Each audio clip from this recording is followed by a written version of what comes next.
Good evening. I'll reopen the Select Board meeting for Tuesday, April 7th. The board started in open session at 5:30 and went into executive session, and we are now reconvening, and we are here, and we would like to have the young individuals lead us in the Pledge of Allegiance, please. I pledge allegiance to the flag of the United States of America and to the republic for which it stands, one nation, under God, indivisible, with liberty and justice for all. And for anyone who doesn't know, these children belong to Jeremy, who is being pinned tonight in a nice ceremony as the Deputy Fire Chief. So, Chief Martinez and Deputy Fire Chief Jeremy Bulleris, would you come forward and we will do the pinning ceremony, which is new and unique for us. I've never seen this, so. Chief? All right. So on behalf of the citizens of the town of Ware and the Ware Fire Department as a whole, I'd like to extend a welcome to Jeremy's family to help us celebrate the pinning of our new Deputy Fire Chief. Jeremy has been in the acting position for the last 3 years. He has passed that horrible civil service exam and has earned the right to be officially appointed as Deputy Chief.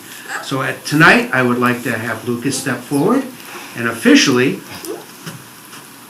pin his dad. Well, you got to take the pin off so he can pin you. You can dress him up, but you can't take him anywhere.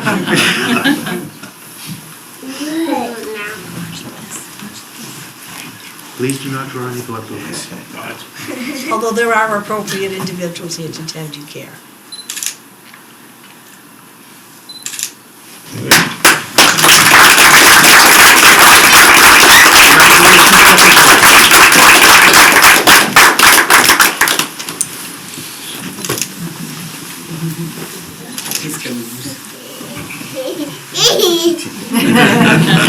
Congratulations, Jeremy.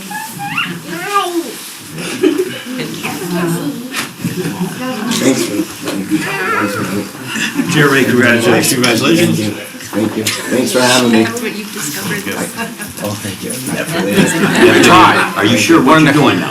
I'm very You're sure? I'm sure. Because you know, the top job can be tough, right, Chief? Just say. That's why I like the second job better. Congratulations. I won't tell anybody that. Congratulations. Thank you very much. Thanks again. Thank you. Jermaine, can you just stand there and work? Sure. Chief, you want to get in there? Please don't get me in a picture. Please don't get me in a picture. No. please We're don't. good. Oh, fix your pin. Lucas, you pinned me. Thank you. Is that good? Should have worn my uniform. I'm sure we're fit. Jeremy, I never got a pictures for anybody. You're special. Yeah, how was it? You got my good side. It was great. Thank you. You guys ready?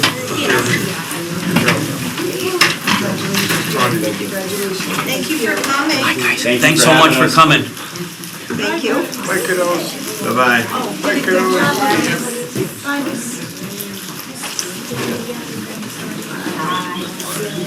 We have a heavy agenda this evening, but there are some announcements. On April 18th, from 9 to 1, Household Hazardous Waste Day will be held from 7 to 12 p.m. It's bulky waste day held at Resource Waste at 198 East Street.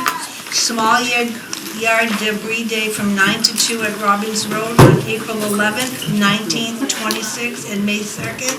The time is 9 to 2. There'll be information on the town website about all of these. And then for the board members and anyone else interested, opening day for Ware Youth Baseball and Softball on May 9th at noon at Grenville Park, and the board members are encouraged to attend, as are the townspeople, for a long-standing tradition. So we are going to do a couple things out of order because we do have some scheduled appearances also. So can I ask that the consent agenda, which is the approval of minutes for March 12th, March 17th of 2026, be approved? Make the approval of the March 12th and March 17th, 2026 minutes. Do I have a second? Second. Madam Chair, Yes. just a comment on the March 17th minutes. Yep. On page 2, in the second, the first full paragraph, it states, "Town Manager Beckley asked whether Bay State would be included in the coalition moving forward." I believe I was the one that raised that question. We can amend those minutes. So if that could be amended to just reflect that it wasn't the town manager, it was me that had made that comment. So I have a motion and a second with that amendment. All in favor? Aye. The next item would be special event permits, which are 2026-03, the Literacy Project graduation on May 16th, 2026, from 10 until 2 at Granville Park. We also have a special event permit request for a 3rd annual Suicide Awareness Walk from Janine Bernier, 73 Church Street on May 2nd from 9 until 3. May I have a motion to approve that? Make a motion to approve the special events as they've been presented. Do I have a second? Second. All in favor? Aye. Flipping. All right. And then, the Housing Authority meeting is a joint meeting, and I think someone's going to be joining us through Zoom, so we'll wait on that because that's scheduled at 6:45. But we do have a request, so just to let you know, the item on the agenda, the joint meeting with the Board of Assessors for the tax classification hearing.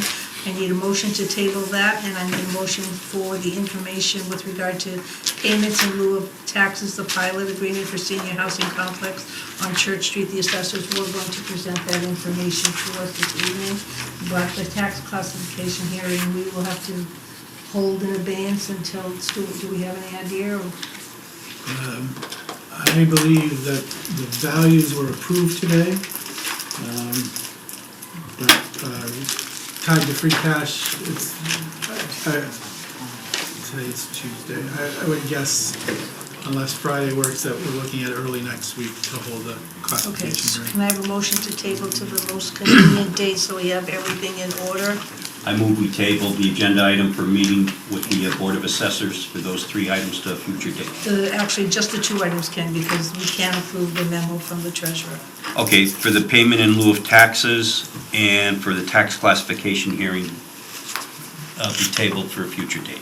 Do I have a second? Second. All in favor? Aye.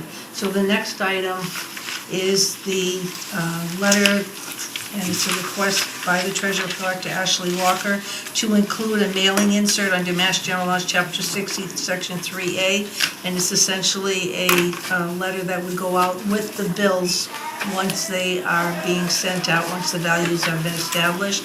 Stuart, I'm going to read it because I do have a question, if that's okay. Yes.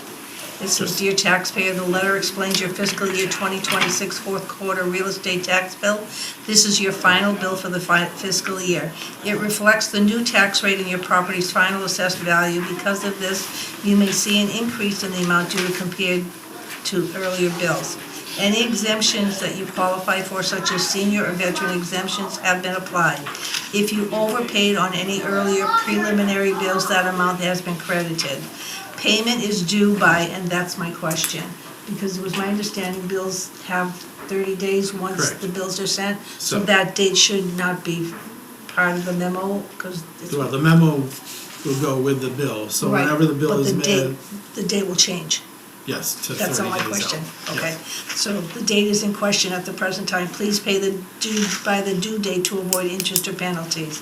But that one date will have a different date now because we're past April 1st. If you wish to file for a real estate abatement, applications must be submitted by, and that date will also change. If you have any questions, please contact the assessor's office, and it gives a telephone number and extension. Signed, Stuart Beckley, Town Manager, and Kate Winkler, Principal Assessor. So I need a motion to allow the inclusion of this memo Question. with bills. Yep. So just reading this, just a suggestion, I don't know if it's beyond that point, but it says your fiscal year 2026 fourth quarter real estate tax bill. Would it be worth it just at some point, just to provide a frame of reference, what is the start and the end date of the fiscal year? Yes. We know what that is, because we live it, It can be- but to It can the, be in parentheses. to the July to the 1st. citizen receiving it, they may not understand they may be thinking calendar year, so Yeah. I think So to be able to. July 1st to June 30th, correct. And then the second question would be, it reflects the new tax rate. Is that the tax rate that we're going to be setting at the classification hearing? Is that for FY '27 tax rate? No, it's for this. 26. It's for FY '26 tax rate, okay. So just my only comment would be to just clarify what the start and end date of the fiscal year was, just so people get a frame of reference. All right, can I have a motion then to approve? I would move that we approve the letter to the taxpayer that was just read with the amendment that I added about the dates, and that it go out with the next tax bill. Do we have a second? Second. Second by Jack. Any further discussion? If not, all in favor? Aye. All right, so now it's 6:45 exactly, and I see several members of the Housing Authority here, Denise Blodgett and Mr. Dales, and I don't know, Valerie was supposed to be zooming in as far as I know, correct? She said she was supposed to. Okay, I don't see Valerie, I see someone named Dan, something TV. So I guess we will move forward with the application that we received for the seat on the Housing Authority due to the untimely death of Nancy Brown. It says, "Dear Mr. Beckley, I'm writing to you to express my interest to serve on the Housing Authority Board. Thank you for your consideration. Rosemary Parker, she is a resident of Ware and a registered voter. She will serve until the next annual town election. We need to do this by roll call vote, so. We don't have a quorum. No, but we do. It's basically the members of the board that show up and are present, the vote is taken by roll call. Yeah, normally the board has to vote.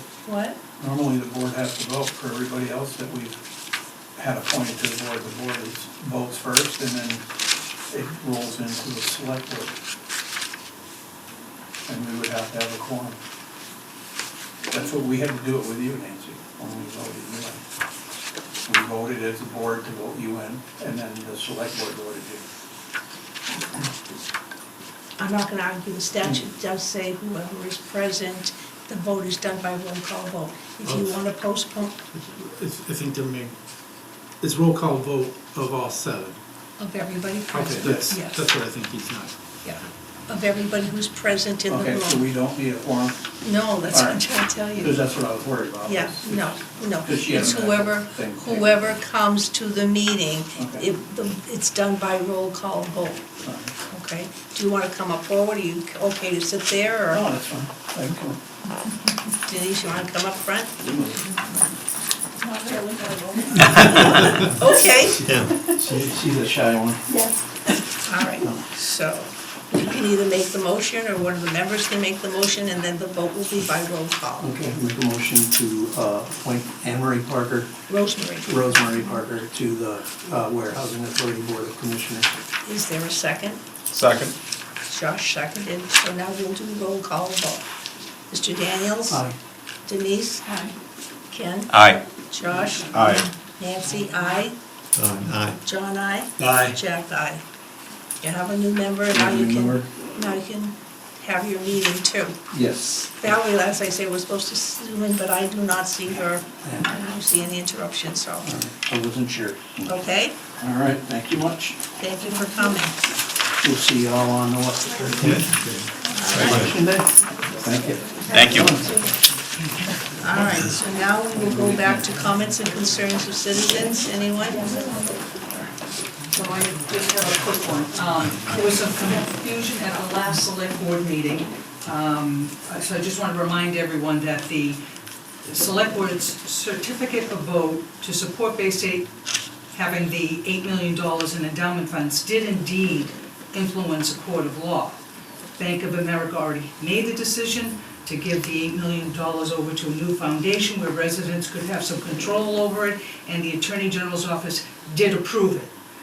Then Bay State saw that decision, decided to get a proposal into the board. So then on May 6th, the board met in an illegal executive session where they were told that Bank of America lawyers said they were leaning towards giving the funds to Bay State, but would be willing to change.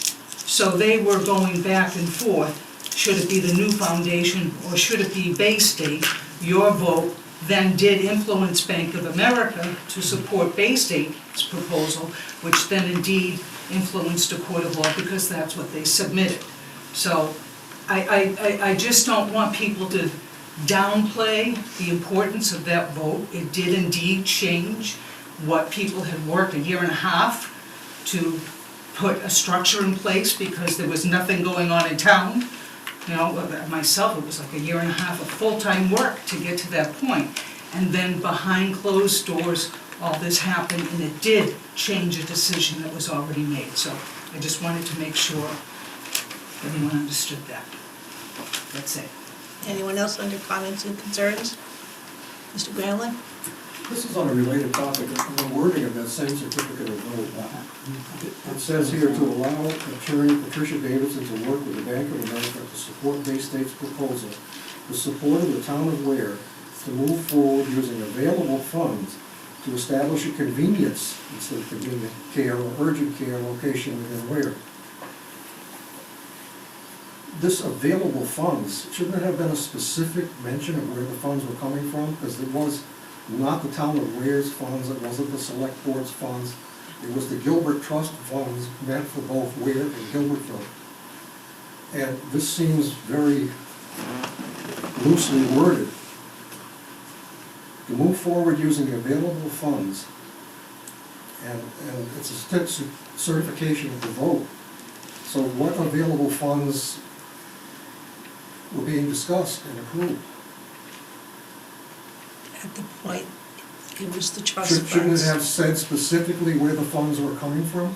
Available funds from the town budget? From some unknown fund? From where? It doesn't say on a certification of the vote specifically. And the whole thing is very cloudy anyway, and this could be a serious matter. I brought it up at prior meetings that Hardwick was not invited to discussions or to the decision process. And your comment, Madam Chair, was that we have open meetings, they could have come if they wanted to. Well, that's not a legal precedent for showing up in a meeting involving nearly $8 million. So, and the Patricia Davidson matter, do we have a total figure now? It's been nearly a year since her work ended. Do we have a total figure what we paid her at $500 per hour, when we could have gotten town council at $200 per hour? What is the total? I don't have that amount. I have no idea. Do you have a generalized 30. idea? Between the two attorneys, $35,000 to $40,000. $35,000 to $40,000, and in April, a little over a month prior to your first meeting in May, vote in May, and then the July 1st open part, we wanted to certify all of that. The townspeople spoke with 74% wanting all medical care to end up at the Merritt Lane site. And in meetings at Wing with Peter Banco, the CEO of Bay State, this all seems very cloudy, and this two lines here, it just leaves everything up in the air. And nobody wants the town of Ware to have to pay more than $35,000 or $40,000 for something that we could have gotten for $14,000 to $16,000. And she did not do, the will of the people was not met. It's a serious matter. I'm speaking only at the meeting because it's a public record thing. And also a matter of record. I've paid property taxes in this town beginning in 1975 until we moved to Hardwick in 2008. January of 2009, I became sort of a legal guardian. Power of attorney, all financial, and most importantly, medical proxy for Ware residents since 2009. My check and my name, the checks have my name and my signature on them for all of this time. Over $13,000 back. So although I'm from Hardwick, I feel I have a right to speak on behalf of the person who cannot be here. And this particular thing has to be cleared up because it could come back to haunt the town of Ware. And Ware has suffered enough with undue financial strain. We don't need it. Anyone else under comments and concerns? Jeff? Yeah, I have a follow-up question for Steve, if I may. Steve, so we don't know where that money that you had just mentioned, the source of where it's coming from, or No. what it's supposed to be going, excuse me, going to? We know where the money came from. It came from the Gilbert Trust. Okay, But the document just says, the support of the town of Ware from available funds. Shouldn't a legal document involving nearly $8 million say exactly where the money came from? I mean, I would think so. It's just it's a legal, it's not a trap. It's a legal hassle for a town that's already financially strapped. In just a few concise words, where did the money come from?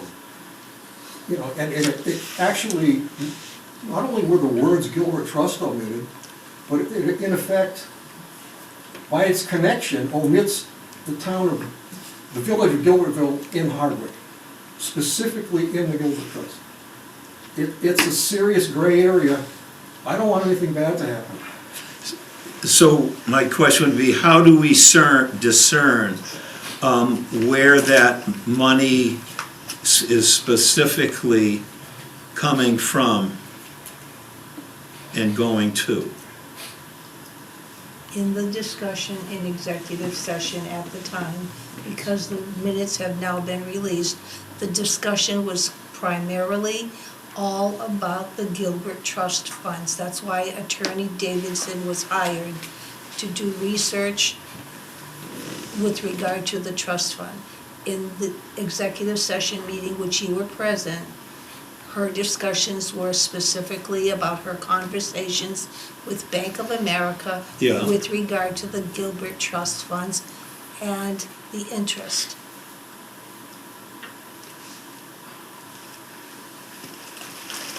I just feel that if we had spent 40% as much on legal costs, we would have gotten 100% of the action out of our legal services.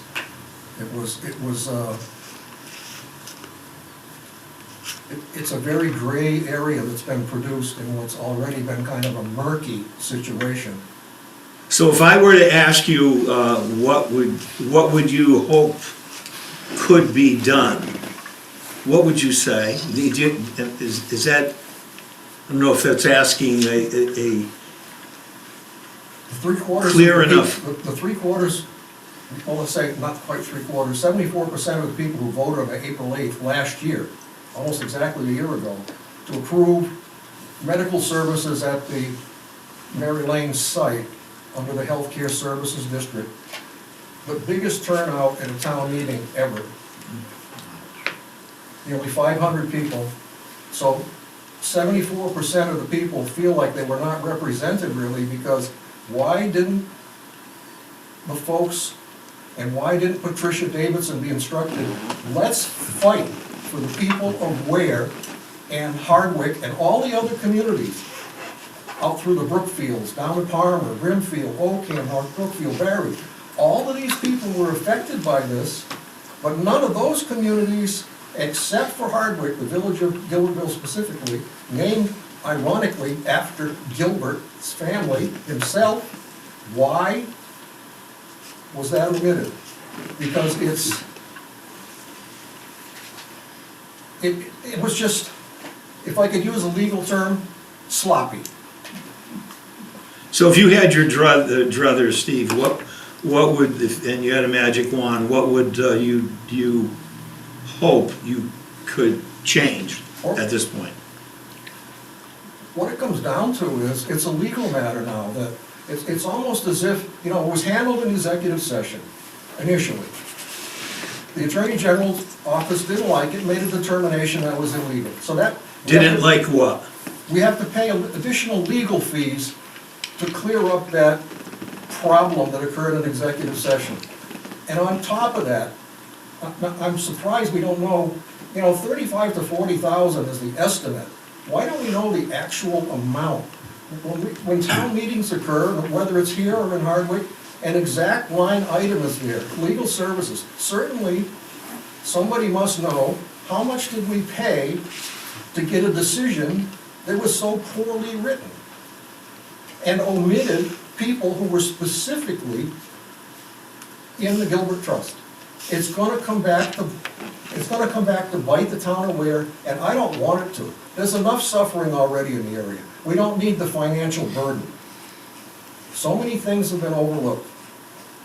And then so many things are spoken in such a way to, I guess you could say, mislead the public in a way.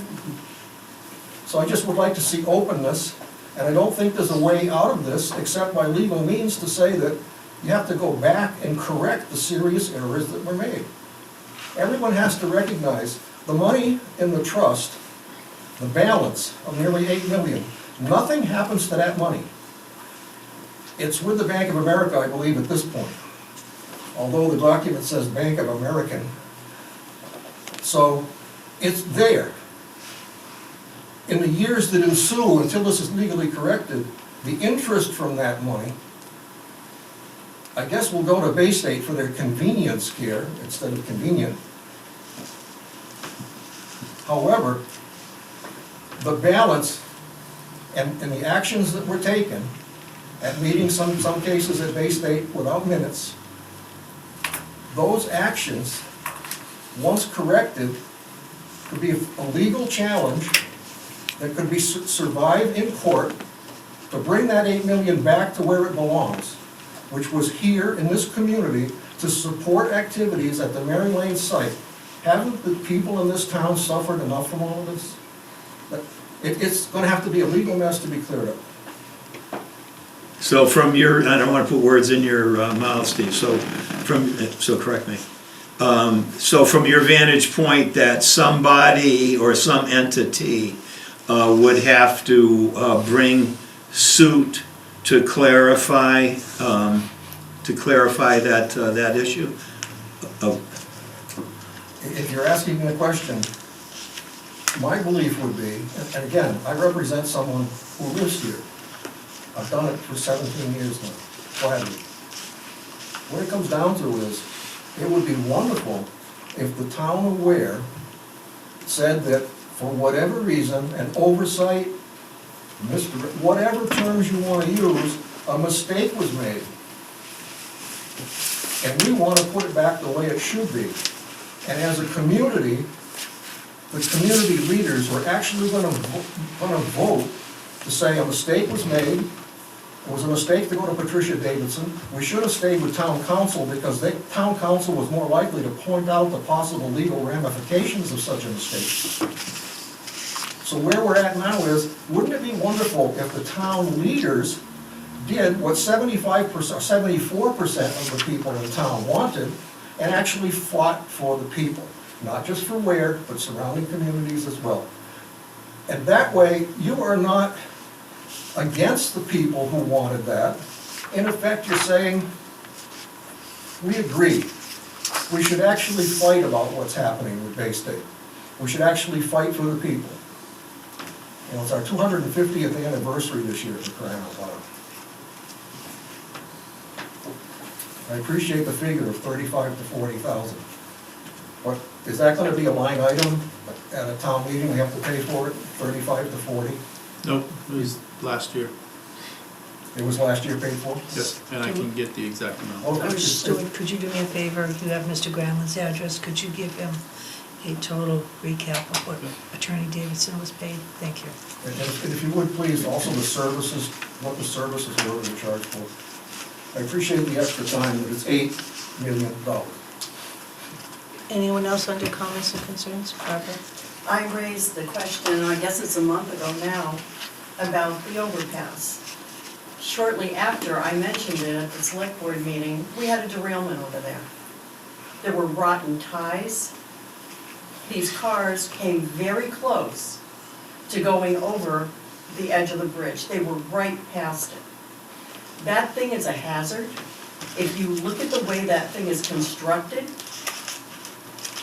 the girder that goes across under the rails on this side, on the town side, do not hit both stone abutments. They've got patches. The thing is a hazard. I say a prayer every time I go under the darn thing.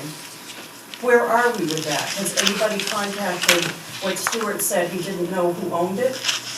Well, people I know have expressed concerns 6 years ago, 9 years ago, so I assume by now Stuart must know who owns the darn thing. I actually made some telephone calls after I did some research on my own in the last 2 weeks. Okay, And I made a telephone call after I did the research to Representative Smolla, who has supplied the town, select board as well as the town manager, information about the structural pictures and an analysis that came from Tech Associates.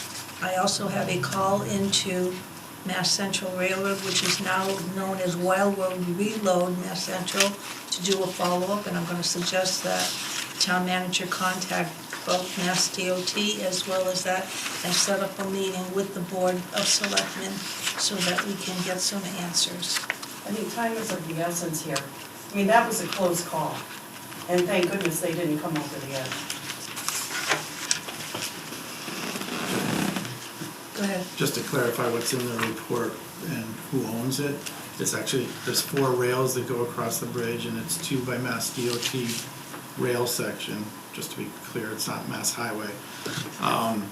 And 2 are owned by the Mass Central. And what you'll see when you look at the report, and I'm happy to give you one, Mrs. Grummage, is, so those bridges, because they're railroad bridges, are inspected by federal inspectors. Correct. So, which is why it's very helpful to have Representative Smoller track down the report. The Mass DOT side is in actually pretty good shape. The Mass Central side is where they found most of their findings and need for repairs. And you'll see that the Mass DOT side has had some repairs and the Mass Central side has not. Correct. So, we will follow through with that.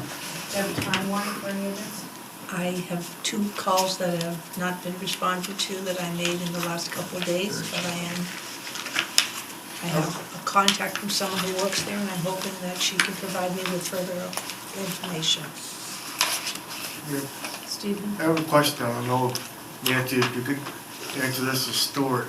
Are those, the train tracks leased, is that leased by MBTA? No. They're not leased. So, does MBTA own the overpass? No. No. Half is owned by the Mass Department of Transportation Okay. rail section, and half is owned by Mass Central there, So those tracks aren't leased to any railroad? Mass Central ownership, leased, no. Mass Central, It's actually a new name. It's called Wildwood Reload, and it's located out of Barry. They have a Palmer office, so. okay. I was just wondering about that. Thank you for clarifying that. Marcy? Yes, this seems rather urgent. It's been urgent for years. We inspected it as well. Kind of dangerous for Steve, there's no place to, like you guys did, but we inspected as best we could, and definitely had nothing done to it for a long time.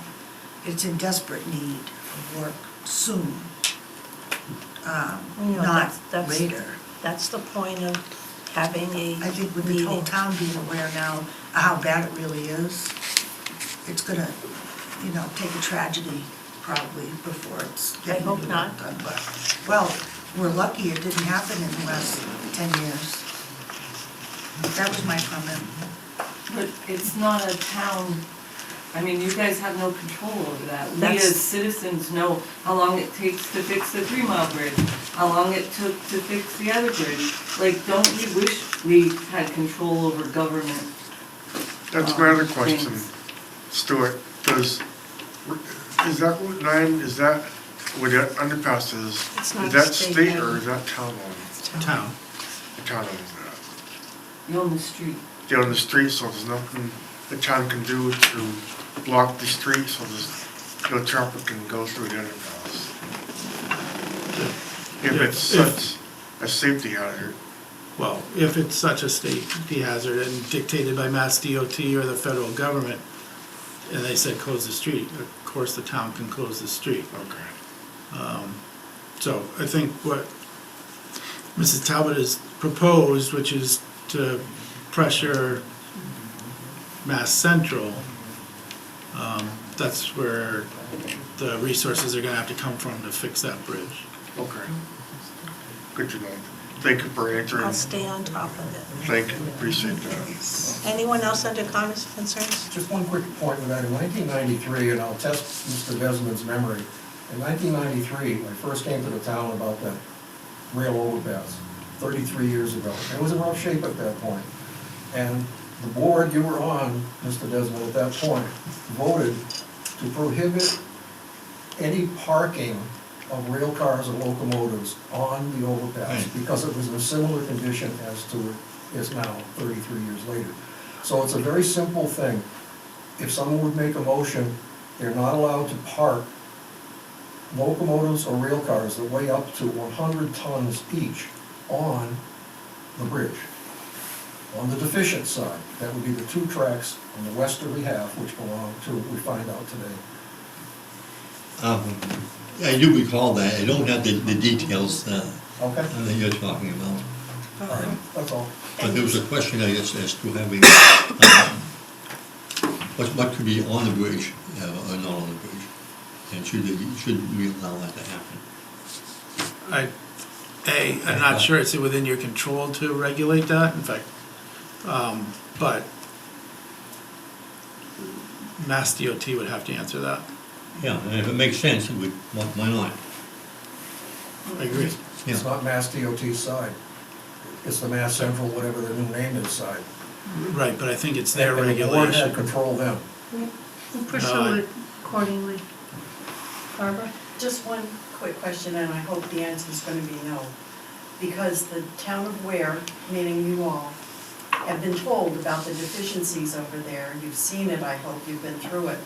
Does the town bear any responsibility or liability for anyone that might get injured by anything that falls off that bridge or if the bridge collapses? Does the town bear any liability? Because that scares That's the not- devil out of me for the town of Ware. That's not a question I feel comfortable answering. I'm sure it's worth pursuing, but Please. Madam Chair, if I could, just for the folks who, Stuart's going to make the Tech Associates survey available, and they do note deficiencies, but in the past, we've seen this happen in town, where the state has inspected a bridge and has determined it's not safe to carry the load, and has reduced it to one lane, has put barriers on it. The state has had that report. The state has taken no action. I'm just to your point of what we are aware of, Yeah. we don't have something from the federal level inspector saying it's an imminent hazard. We do have folks like yourself, and we all have seen the condition, and we agree it needs to be looked into, and Nancy is following up on that. But I just want to be clear, from my perspective, from what I know, and I encourage Stuart or any others on behalf of the town, we don't have anything from an outside agency, from a federal bridge inspector who looked at it with the report that we have that says there's an imminent danger and it needs to be closed. We don't want folks to think that's been communicated to the town. To my knowledge, it has not. However, we're going to follow up and get the most up-to-date information for you. Okay. Sounds good. Appreciate it. Thank you very much. anyone else under comments and concerns? I'd like to just take a moment to say thank you to Jack for all his service, working for the citizens and what their wishes are for the town of Ware.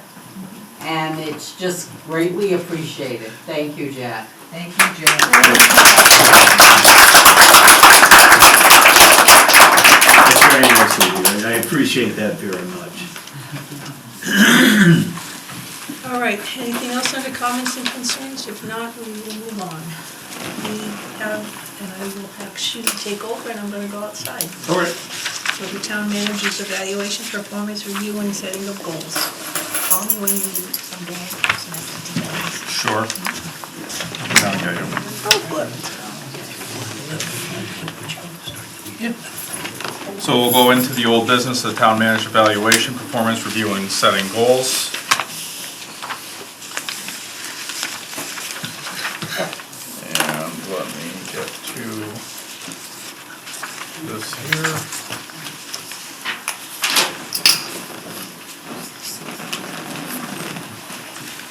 All right.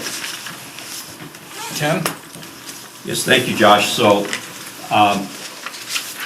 at the board's support, I've been working with the board and with Stuart on a process as required by the town charter that the board, the select board, do an annual evaluation of the town manager's performance and provide feedback. And not only is this the year for the performance review, but it is also the year to have a discussion with Stuart about extending this contract. Those are two separate conversations. As required, the discussion of performance review will take place in open session, and it's a discussion between the board. As the charter requires, it is the select board that has that conversation, so tonight the conversation will be between the board, and we'll be using the results of the performance evaluation that was previously shared with the board and also made available to the public. And that was a process of looking at key competencies across 10 different categories and utilizing a ranking of 1 to 5, 1 being unsatisfactory and 5 being excellent or highly commendable. And the board members each completed their own evaluation. The board members that are present for this conversation each completed their own evaluation, and it was collected by Amy, the town HR director, who then tabulated the results into a summary that's entitled Fiscal Year 25-26 Select Board Assessment of Town Manager's Performance. That document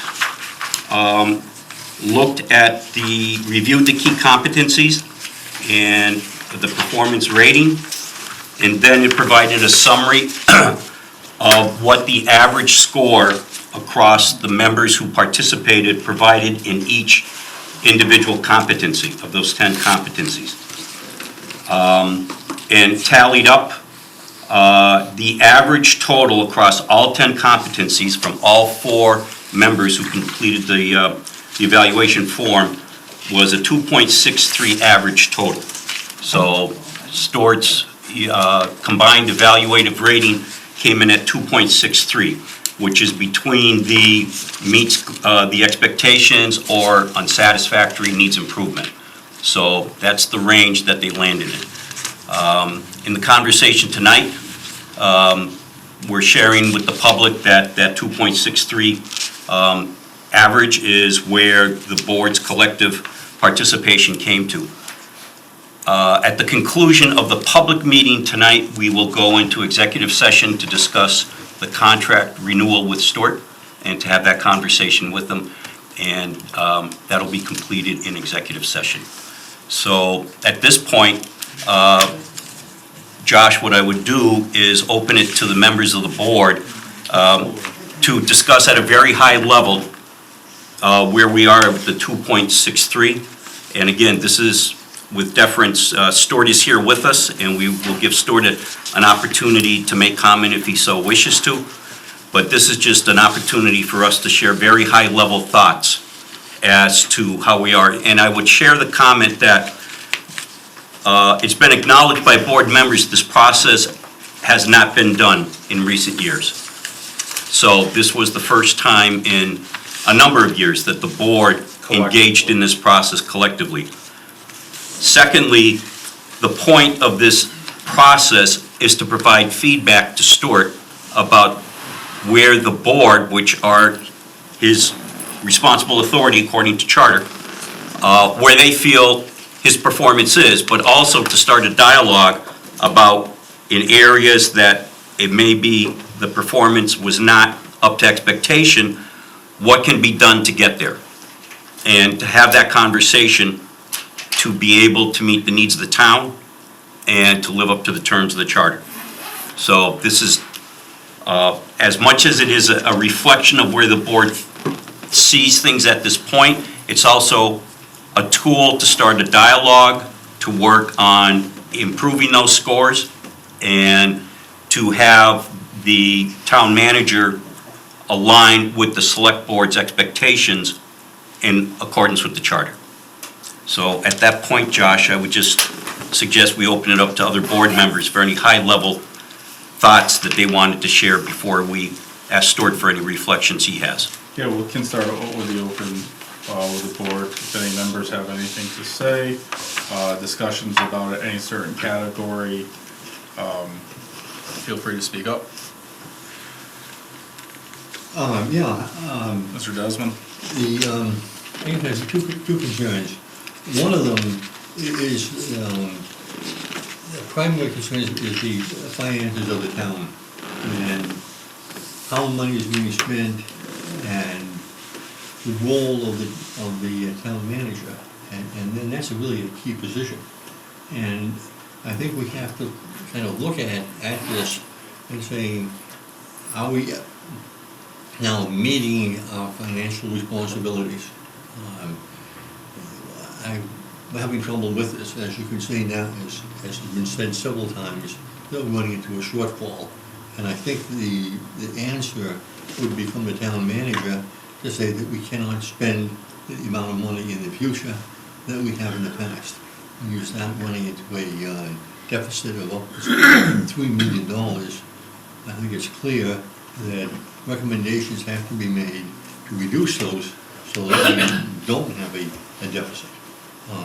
I also just wanted to mention, when we talked about that, there were other issues that are associated with it. For example, the pavement management plan, which has a deficit, I believe, of about $13 million.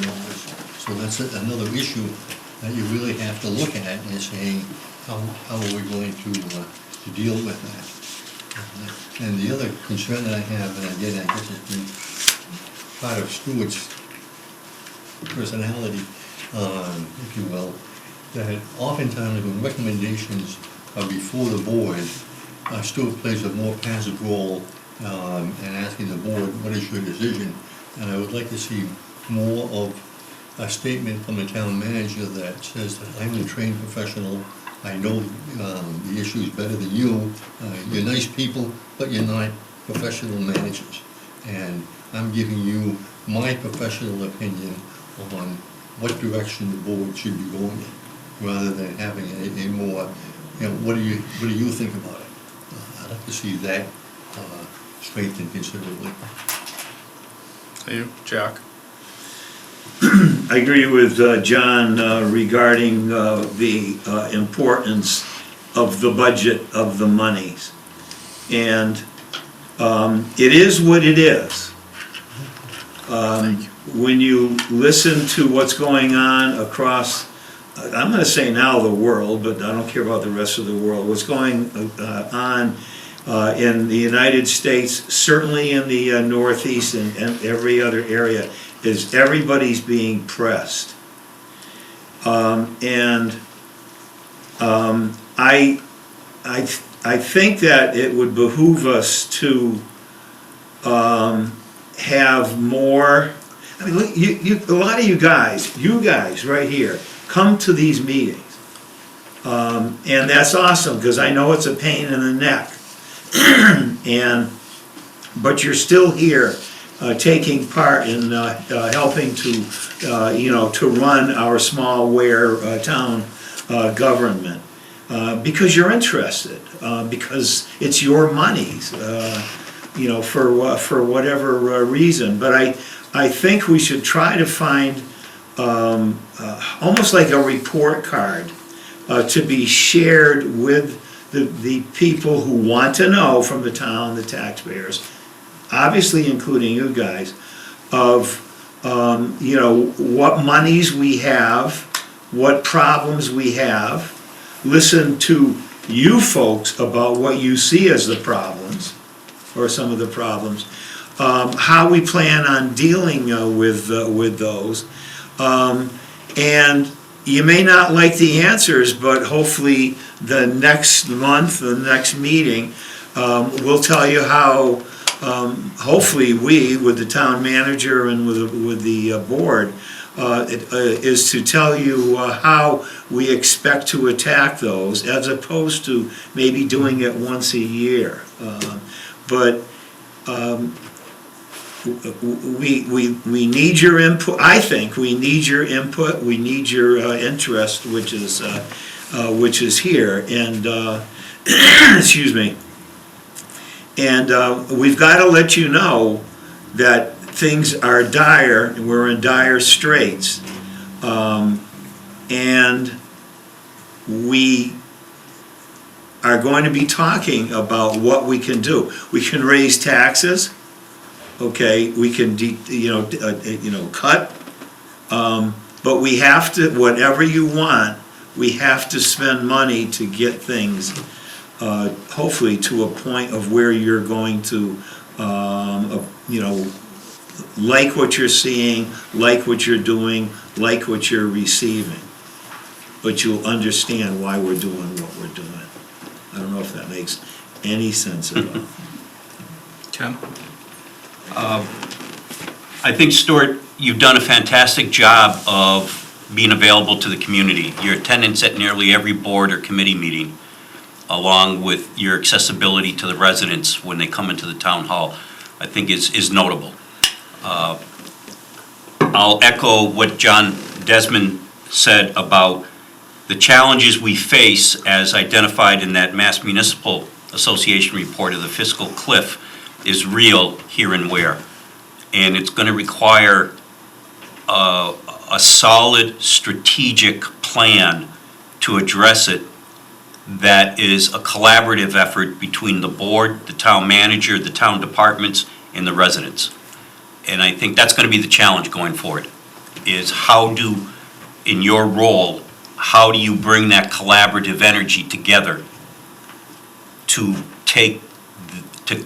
face this challenge and address the needs of the town and maintain a level of service that's acceptable to the residents for what we can generate.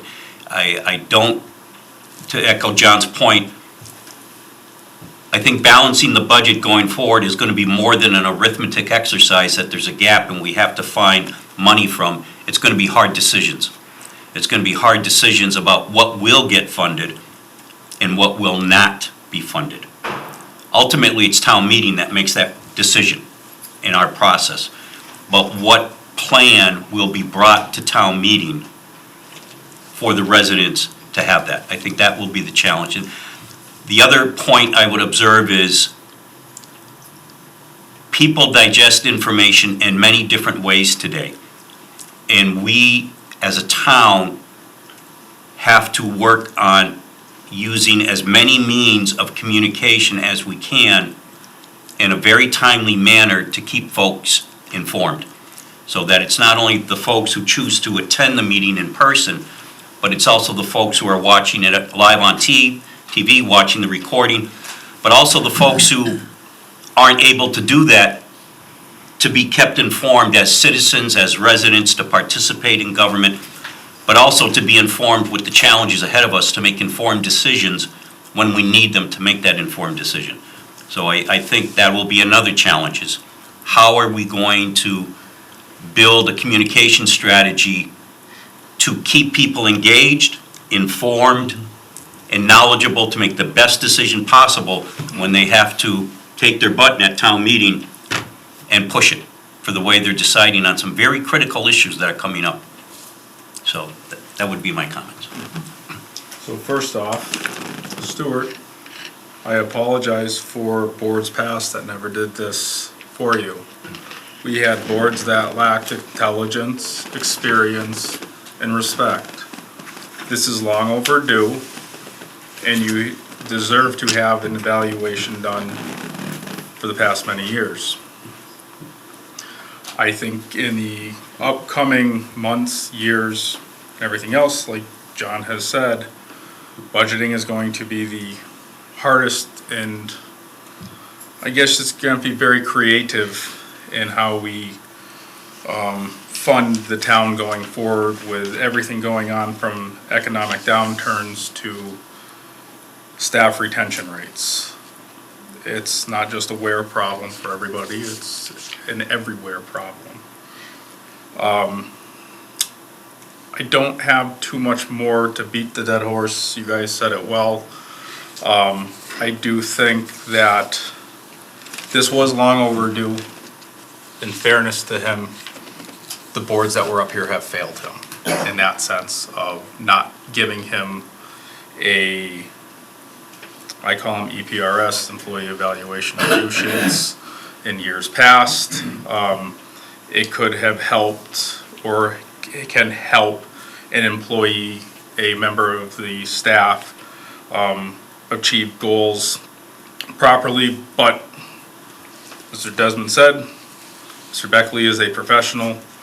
He knows they've asked more than what we should know as a select board on the day-to-day town stuff. So, but with that being said, Mr. Beckley, do you have anything?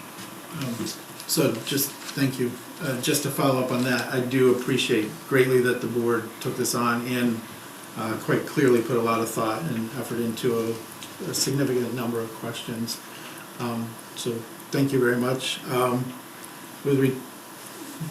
Just briefly, I hear, in addition to the numbers, there are comments, they're very helpful.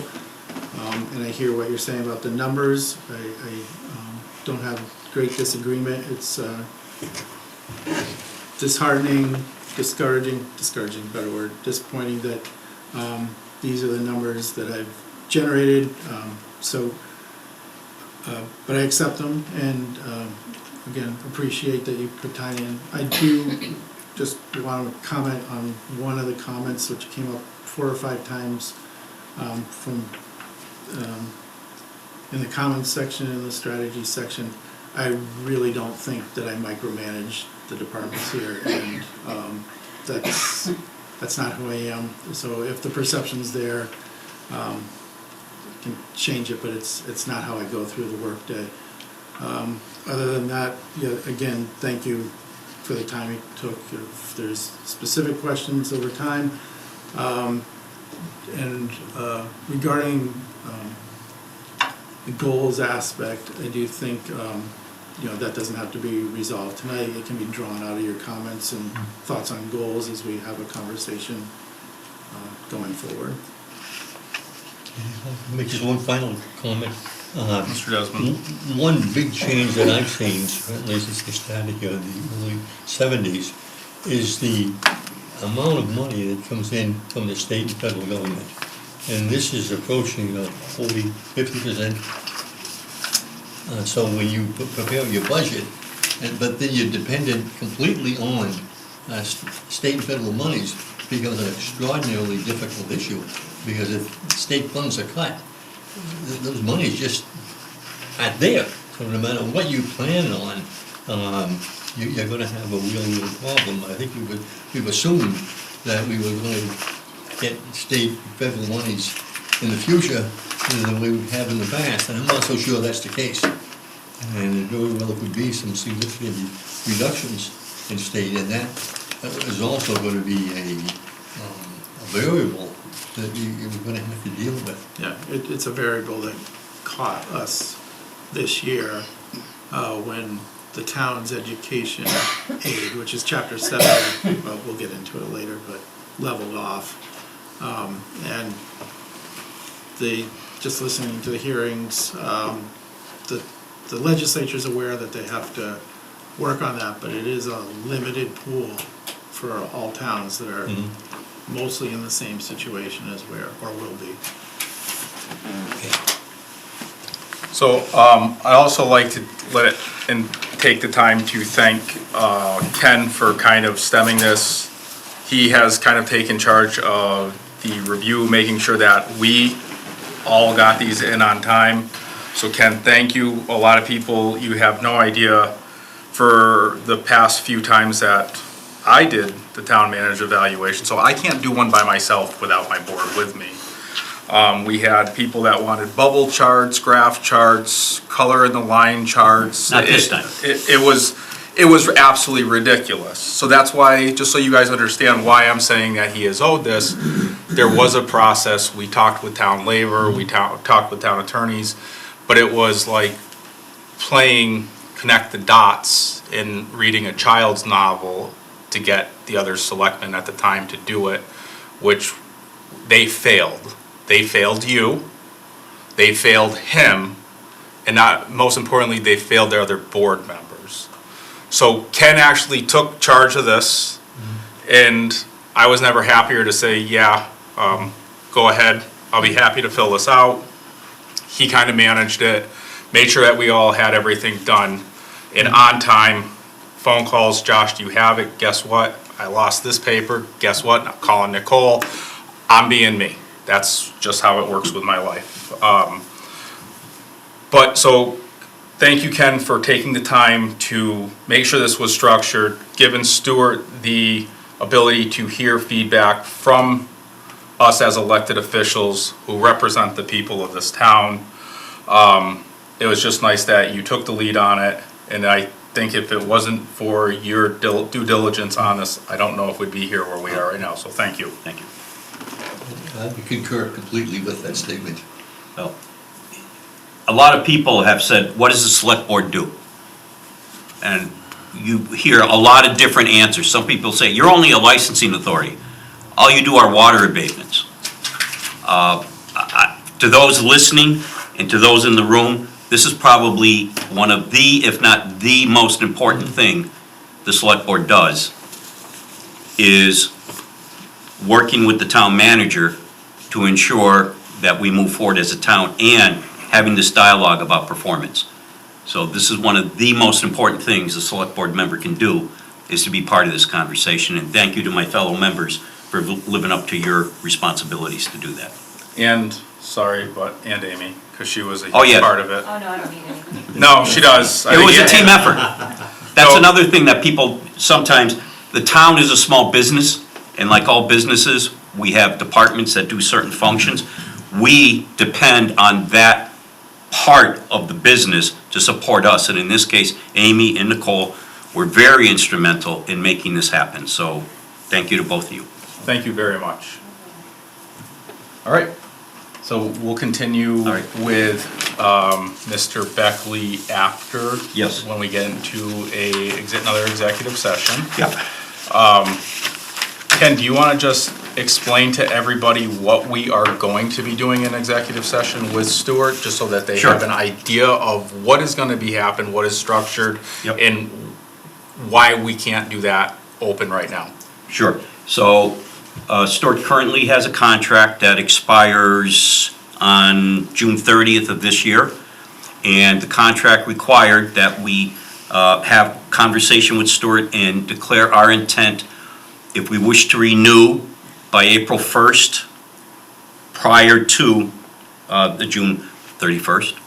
And that then we have a conversation about if it's our intent to renew, how long, and then the terms of the renewal, which would be salary, benefits. And he currently has a contract with the town that outlines those. So it would be looking at that document from the board's perspective. Is that the direction we want to go in? Is that the amount we feel we can afford? Are those the benefits we want to maintain? Stuart having the ability, the opportunity to say, I agree, I don't agree, I offer this in response.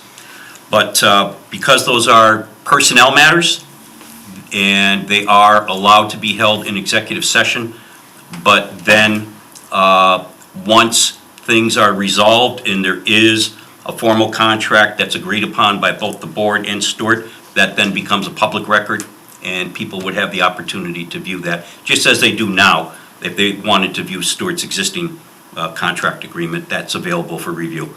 So, and that's the process. And we do have concurrence between the board and Stuart on extending the April 1st timeline, because we had a meeting that was canceled and we fell out of sync in our normal meeting schedule. So we worked together, we collaborated on coming up with this revised timeline. All right. So what we'll end up doing is I'll get Nancy if she's not just outside. I'll go find her. She may be in her office. We do have new business, so we can go into financial updates, free cash, tax classifications, departmental budgets, FY '27 projections. There she is. Here I am. We just said the first line of new business. Financial updates for free cash, tax classification, departmental budgets, and Stuart. So, We have a memo. She just reread what I said, that's all. I like to know that I'm on the same page as Josh. So in your packet is a cover letter and a few attachments regarding the town's finances. The cover letter covers the things I'll just talk about.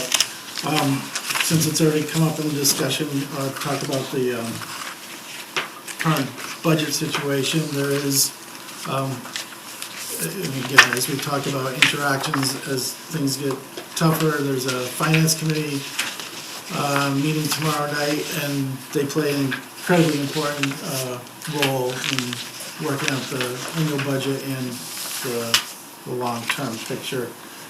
So the single page that's, well, it's actually attached, but up and down, it's the recap sheet of the past few years. And in the bottom right corner, you see that with the proposed budget at the current time, it changes daily, but there's a $671,000 shortage between the revenues and the proposed departmental budgets. That is after drawing on just about every available revenue and stretching thin, including an anticipated free cash number, which under the town's financial policies, the town is able to use 35% of free cash for operating budget. We have not done that for 13 years, 12 years. That spending was reduced over time and hasn't been used for a good long time. It's not great practice to be used funds that are going to vary from year to year on operations, which are going to grow from year to year. So that's the shortage. The school, we'll say the schools and all departments put together budgets that had hopefully met the requirements, but with the increases in salary and in insurance costs, it just drives it worse. So working with the finance committee and then bringing back to the board in town meeting, we're going to have to figure out a strategy not only for this year to trim that $600,000 or add revenue, and it all ties in together with our town meeting talk later. But we're going to have to look at the long-term strategy, which I now draw your attention to the big piece of paper here, which is an updated 5-year financial model. I will say that the numbers for the enterprise system are still being worked on, but the rest of the operating budget includes the formulas that have been used in the past to project the future expenses of the town as well as the future revenues. And you can see that the big numbers in the red in the middle of the page continue to grow over time, so that, you know, if things continue as they are, which they can't, the town is, unlike state government or federal government, we have a very limited pot and we have to present a balanced budget. So you can see that the gap, the budget gap grows significantly from year to year, such that in year 5, we're looking at $3 million gap if nothing changes. So that has to be resolved. As Mr. Desmond was talking earlier, the two approaches. We have to limit our expenses or look at additional revenues. And this is why you see in most of our neighbors, either last year or next year or many this year, are looking at override votes. And this ties not only to town expenses but to the school department expenses, as you know, they will continue to need resources. And I think some, but not a lot, will come from the state budget. That this is a problem that the state will help with, but financially, we will have to figure it out as a town ourselves, and that's a decision. So, most of the expenses have been trimmed, they can be trimmed a little more, but at some point, we are going to be looking at staffing impacts. And that has, that'll be not just at first a town meeting vote, but if it's an override, it's a town-wide vote, and needs to be looked at. You look like you have. So, do you have any sense as to how many people that work in the town where actually are paid for with state funds? Are paid fully? State funds or grant funds? I'm talking about funds? state funds that come in, that we actually pay people out of these state funds. So, yes. Roughly. So, state funds means grant funds. Wait, what for else? us. Well, just, I don't know on the school side what is grant funded. For the town, 1, 2, 3, 4, 5.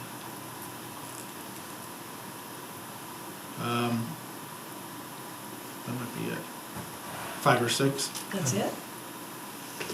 Really? I thought there'd be more. No, for town employees, that's what you're asking? The 5 or 6 healthy Quabog people? I'm sorry. Quabog connector would be another 10 to 12. So, okay. This is significant number. Yes, out of grant funds. Which includes not just their pay, but their benefits.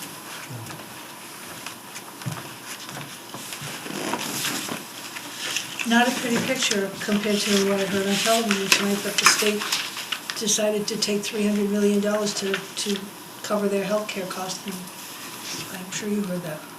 Yeah. That's like a, Right, and if they change, just a heads up, if there's a universal change, although, you all know that we get our health insurance through Blue Cross independently, town by itself.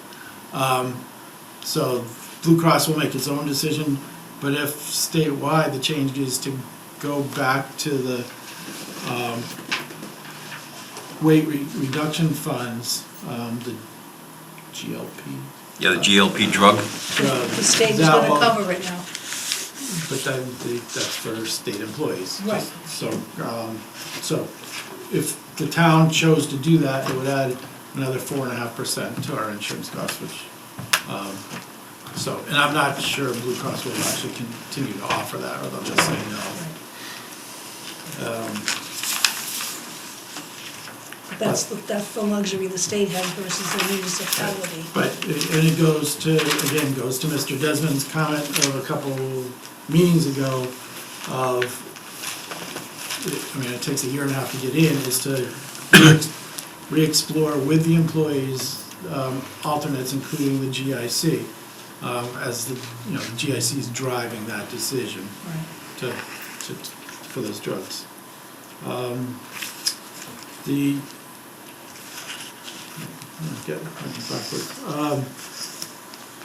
Free cash and tax classification, which are, as you're all aware, way behind this year for different reasons.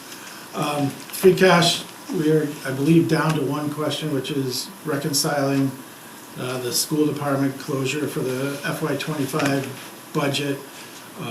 So the town accountant and the school business manager are working to go through all the expenses and see that they're properly allocated to either the general fund or to grants or other funding sources. In our software system, everything for the school department gets just put into the system and it shows a deficit. And while that's historically been true, it needs to be reconciled so that we don't have a deficit, because if there is a deficit, the state will add it to our tax rate to be raised. So brings me to sort of at least for the day, the good news is at the end of today, the state indicated that they were approving the town's values, which as soon as the free cash is set will allow the town to have its hearing that we've been waiting for, and set the classification and then set the tax rate, which would be approved by the state. So the state is waiting till tomorrow to get the resolution on the balance sheet, which is the free cash. And if that's acceptable, then the tax rate can be set. Once we have the hearing, right? Right. Which is a 48-hour posting of a meeting, so. Right, I we're think talking you're about looking at November early next week, not this week. Yeah. Just Okay. so people have their So- schedules. Stuart, this work needs to be done, and once it's finally approved by the state and we do the tax classification hearing, we establish a tax rate, those bills go out. Does that change anything in the forecasting for the FY '27 budget? Were we working on old numbers and now we're gonna have access to new numbers that will bring in more money, or we'll have to pay more money? I think the latter. Pay more money? Have less money to spend. So the only number that this process affects is the free cash number. And I used for the sheet that we started with this discussion with, that shows the $700,000 gap, I used the average of expecting there to be around 2.5 million of free cash, which has been our average recently. Something comes off the top that we always save 1% of that for future reserves. So that number leads to, at 35%, about $770,000 I used in the budget for free cash. Should the free cash number actually come in less than 2.5 million, then the available 35% will also decrease. So- And I think it'll be closer, a drop. So we know the Pathfinder budget has been finalized. Has the school department budget for Ware been finalized? There, Or are you still no. going, that's They what I have to- wondered. Their presentation of their budget is tomorrow night at Okay. 6:30. So it's been finalized based on our original recommendations, but if we have this hole, they, like other departments, are have to gonna have to change. contribute to filling the gap. Anybody else have questions or comments? Not a pretty picture. I think that we need like a update at every select board meeting because of the criticality of this. The forecast we know is gonna change, but the factors that are influencing those changes, I think the board has to be aware of, so that as we make recommendations for the coming town meeting, we can kind of add our insights to Stuart as to whether this makes sense, maybe we should hold off, maybe we should move forward with it. I think our recommendations on the town meeting articles that require funding this year are gonna have significant value and weight, and we need to be very informed about what the action of making the recommendation is and passing it. Good point. So, do you have anything else? So that raises a point on a couple of the next agenda items as to how we should proceed. Okay, yes. Just wrapping up on the previous one. We've, 2 or 3 meetings ago, I talked about override and the need for information to support the decision-making by the residents for an override. So, I haven't moved forward with thinking that there'll be an override before July, or before town meeting, because time's run out. So the board will need to consider timing, whether it fits like a November election or later, should one be needed. So, can I just interrupt for a Yeah. second? Because I know I mentioned it to you before. If you wanted that question to save the cost of it having a special election, if the board were to consider an override but have the question on the November state election ballot, we have to make a decision because the state has to be notified by August 1st. Yeah, okay. Just so So we have to keep we'll that have in mind. lots more information. Just, that timing, with that timing, I think what we're looking at, it should, if there's gonna be that question raised, is the presentation of a budget that's balanced at whenever we set town meeting. Date. And then if there are additional funds raised for the next fiscal year, that supports possibly what was cut. Right. Because, okay. John? Okay. Yeah, we talked about the override, what about the underride? So fixing the underride is basically an override. Well, It's $400,000. yes.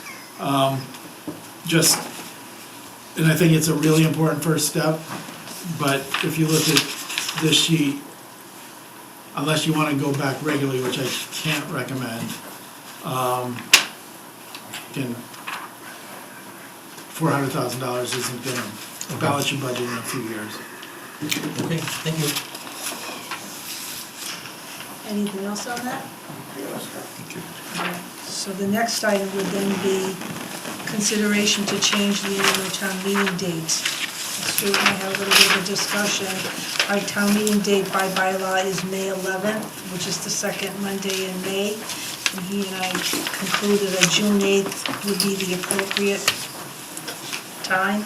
The only thing we forgot to do is check with the school on whether or not there's any graduation activities. I think they're actually They should the be week done. before. Right. Okay, that's what I thought too.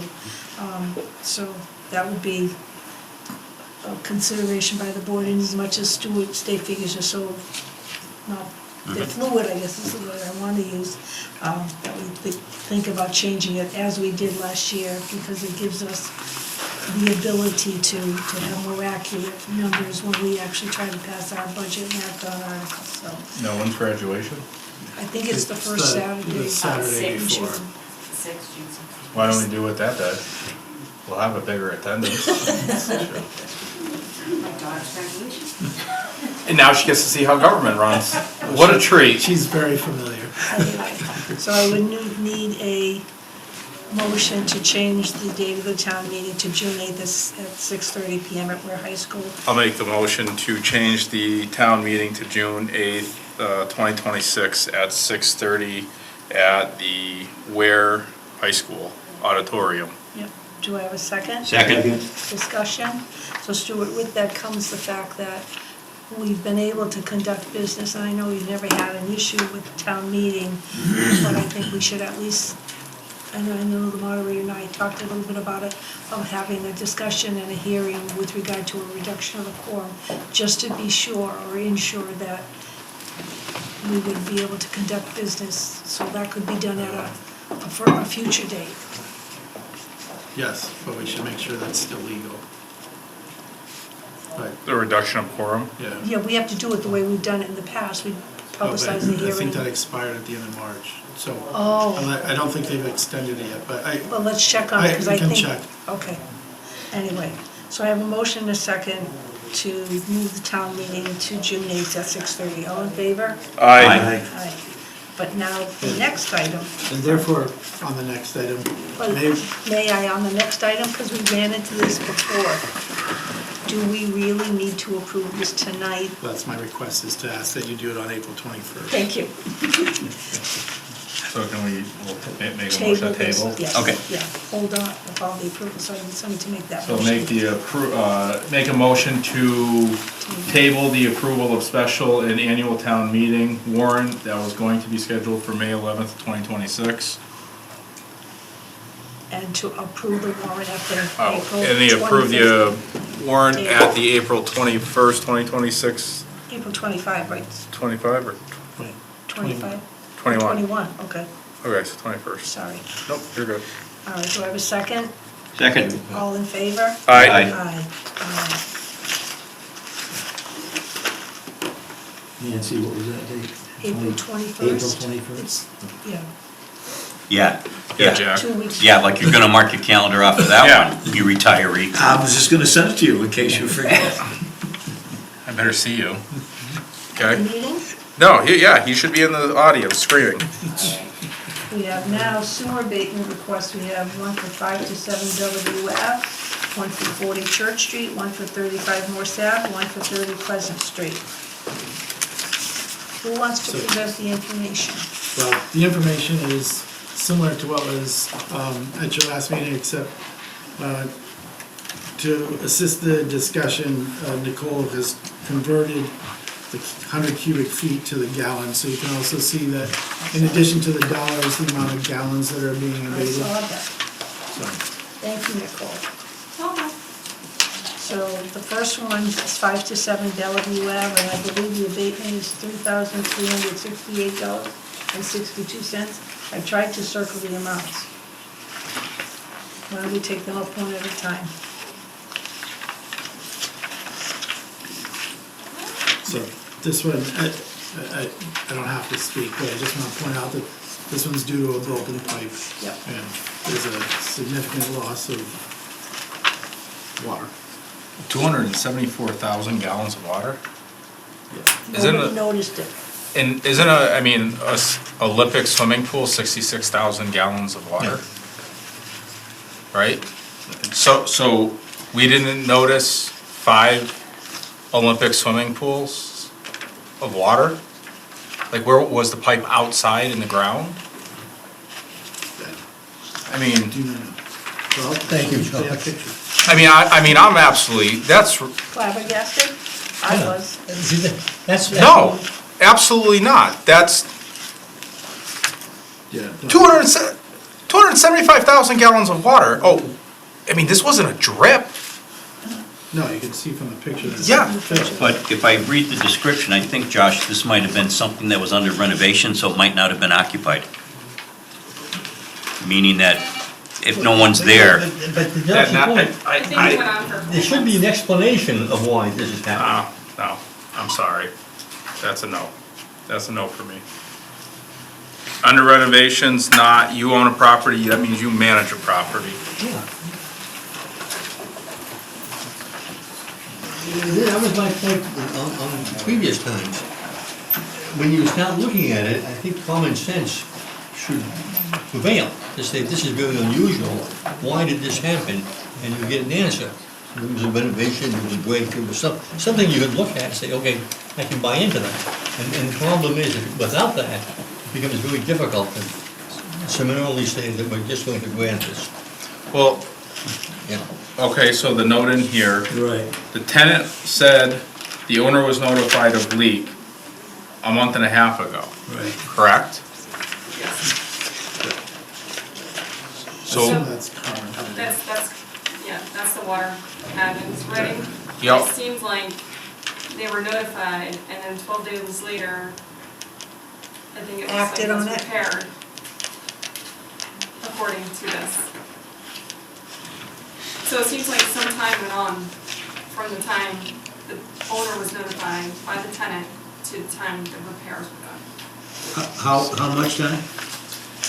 Seems like It says a month. a month and a half.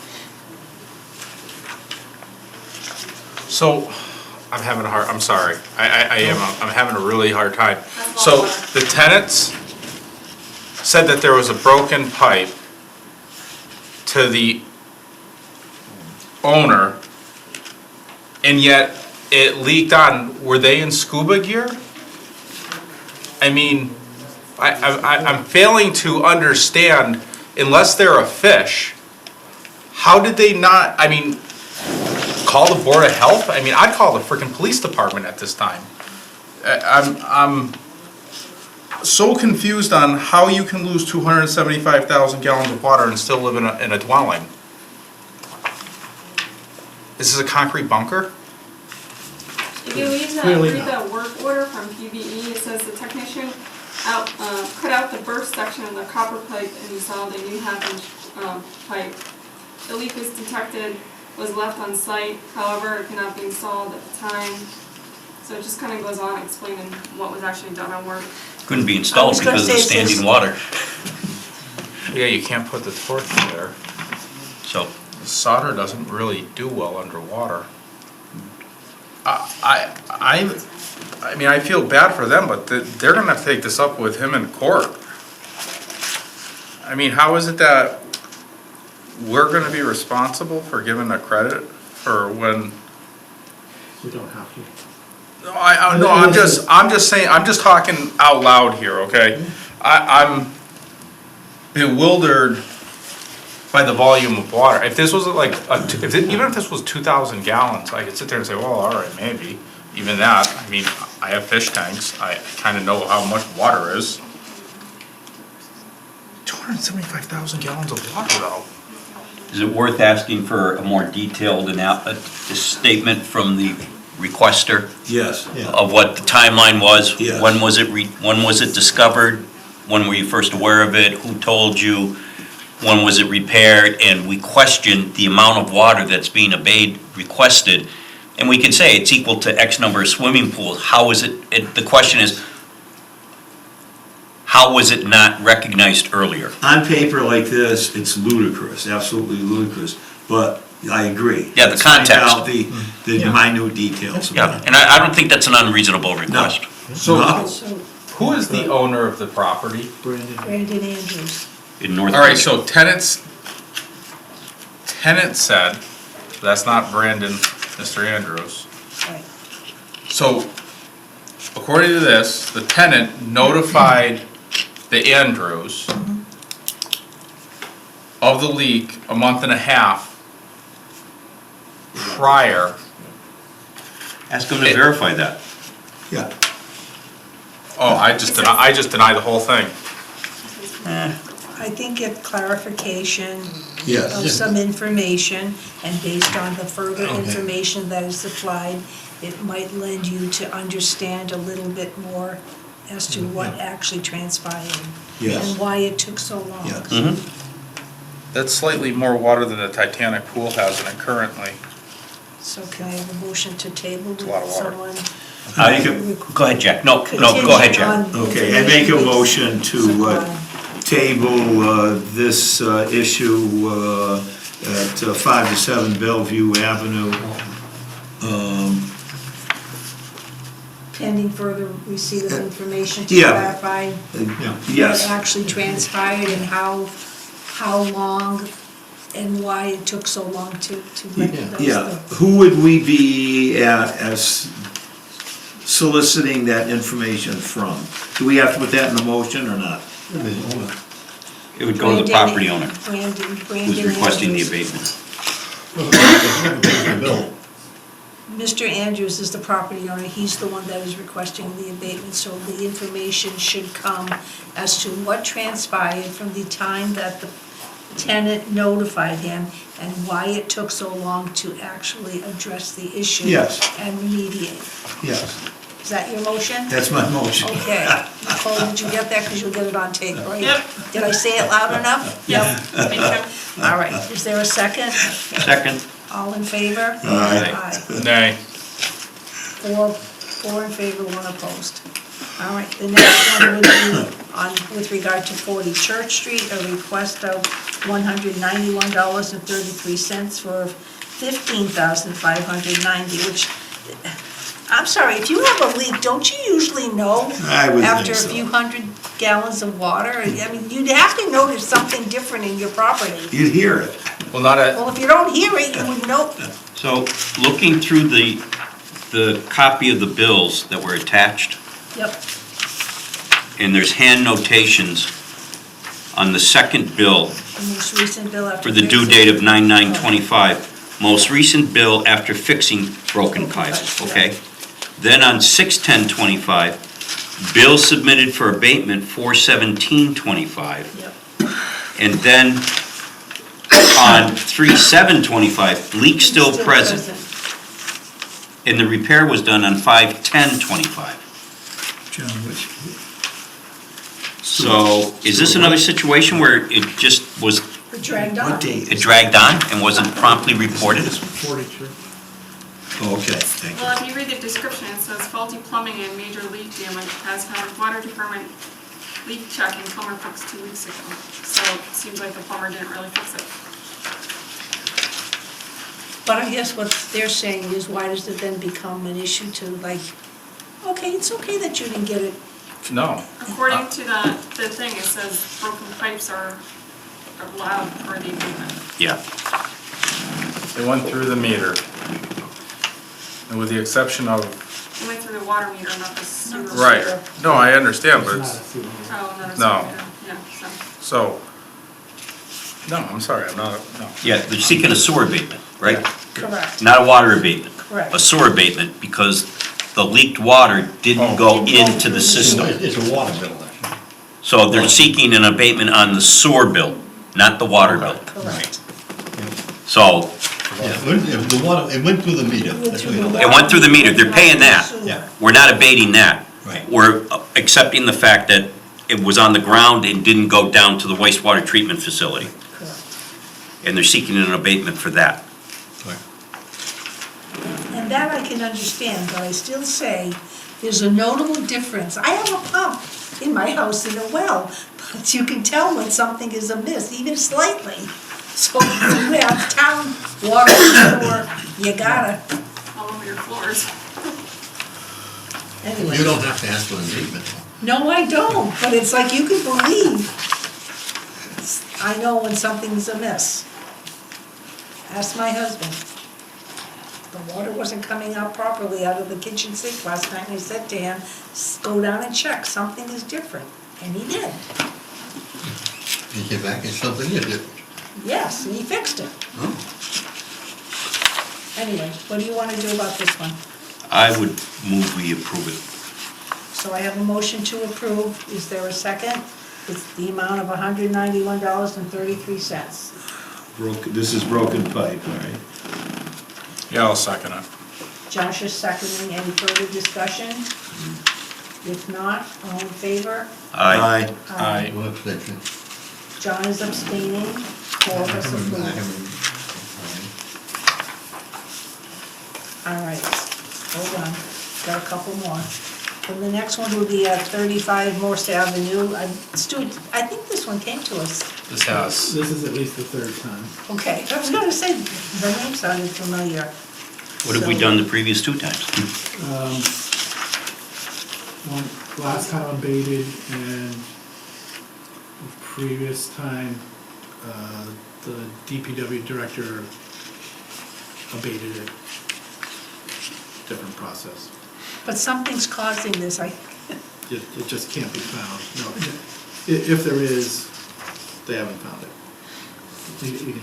If you look over time, it just fluctuates, it stays and. right. But Is there a break that's not being detected? that wouldn't run through the meter. Well, I mean, unless you Well- mean inside the In meter. the house. In the house. So has John had a chance to look into this? So I'm sure he looked at, actually, I don't know. Because John is, But, you know, John is on the spot, yeah. and I'd like to hear what John thinks of this. So It's the what- third A time. motion to table, yeah, it's like, this shouldn't be happening. I just don't understand it. I mean, Yeah, but Jeff, this is just and reoccurring Yeah. constantly. Right, but it shouldn't be happening. And we need a statement from, hopefully from John, saying what he found.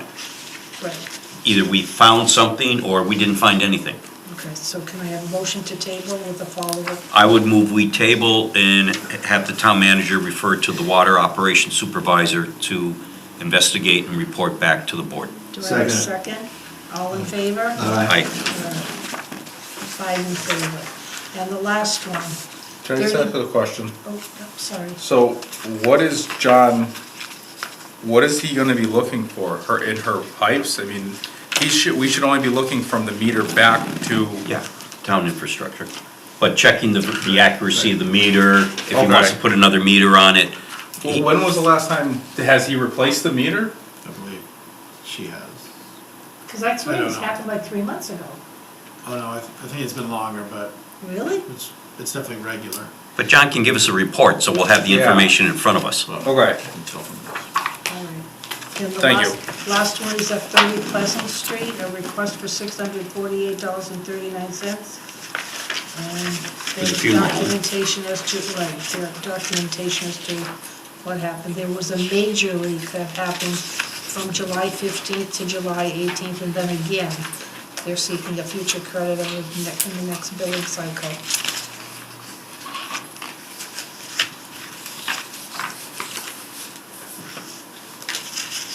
Do you have any comments on that one, Stuart?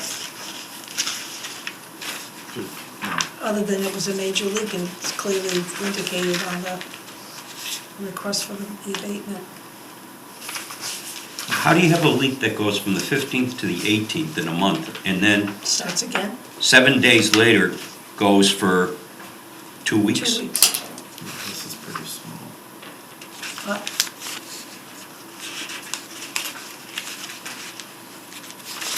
We don't have like a statement from a plumber that they found something.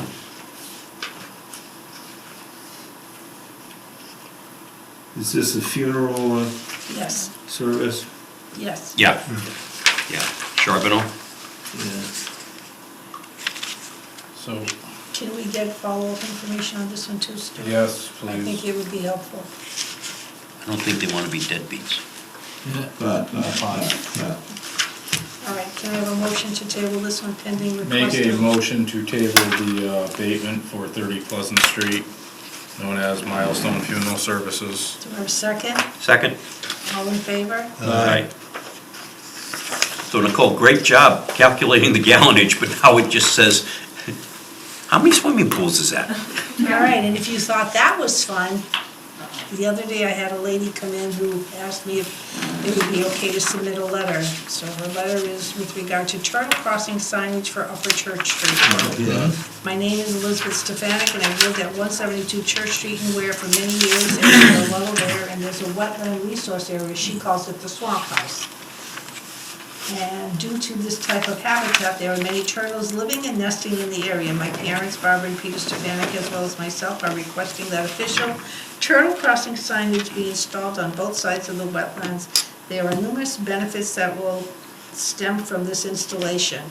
For the turtles, yes. For the traffic, that's gonna have to stop when it sees turtles going across the road. I know I do, but I don't know about any else. But I did a little investigating, because I just Googled it and then went on Mass Wildlife. I'm wondering if we can get some assistance with the proper signage as opposed to, you're shaking your heads. I know there are some in Amherst. Oh, no, there's a whole. I know, they're everywhere. Turtle Protection Society that, yeah.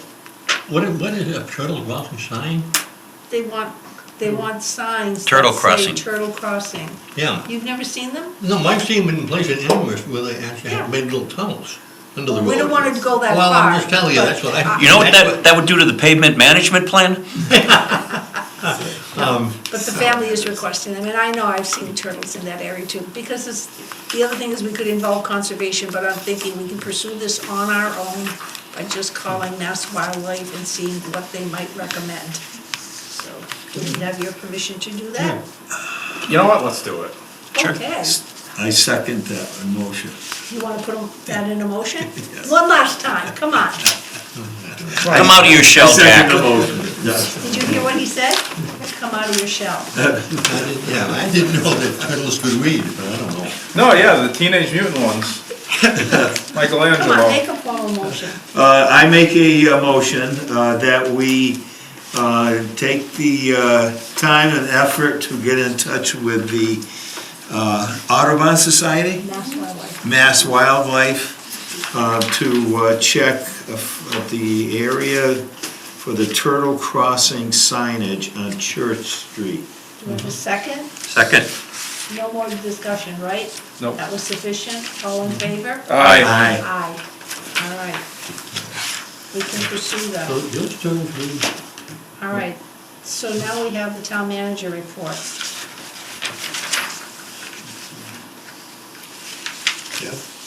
Okay.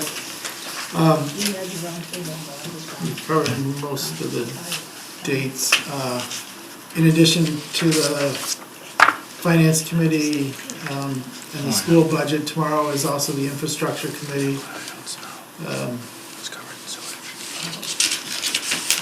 The firefighter interviews are moving along. The chief and his assistant have set up the next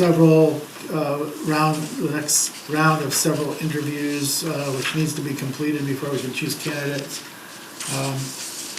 I think we've found a couple of good candidates. The timing in the budget may make it a July 1st hiring. These are so there's 2 pair of firefighters, so we're actually looking at a possible 4, but would have to figure out how to fund that. But the first 2 would be to replace the 2 that left and went to the town of Auburn. Regarding Main Street, the asbestos reviewer is finishing up his report. When that's turned over, Nicole will distribute it to the contractors, and we would set a bid due date of likely 4 weeks after that. So, could be demolition either late May or in June. If, sort of a thought question for the board, just in case the timing works. Do you want demolition happening during the Memorial Day parade, or should we make sure it's done before or after? Or just get on with it? I hate to say it, but I just get on with it. Okay. We'll make sure it's clean. We've waited long enough. Okay. Very good.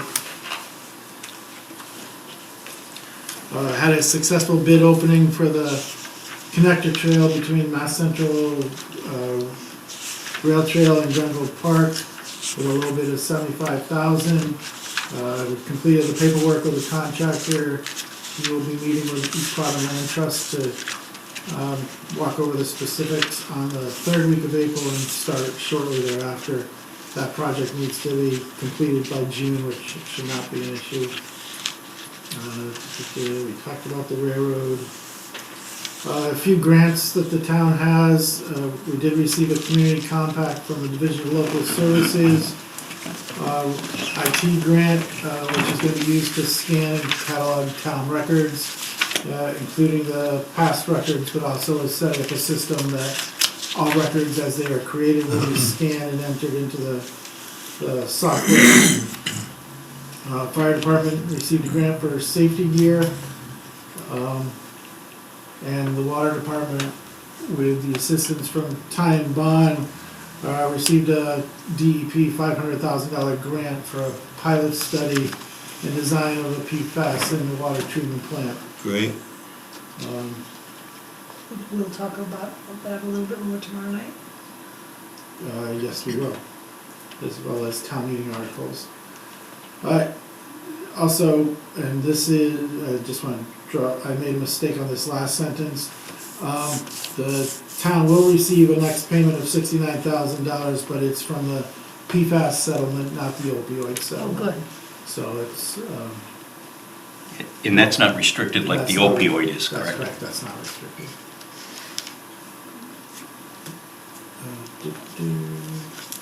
Just an update on the healthcare planning.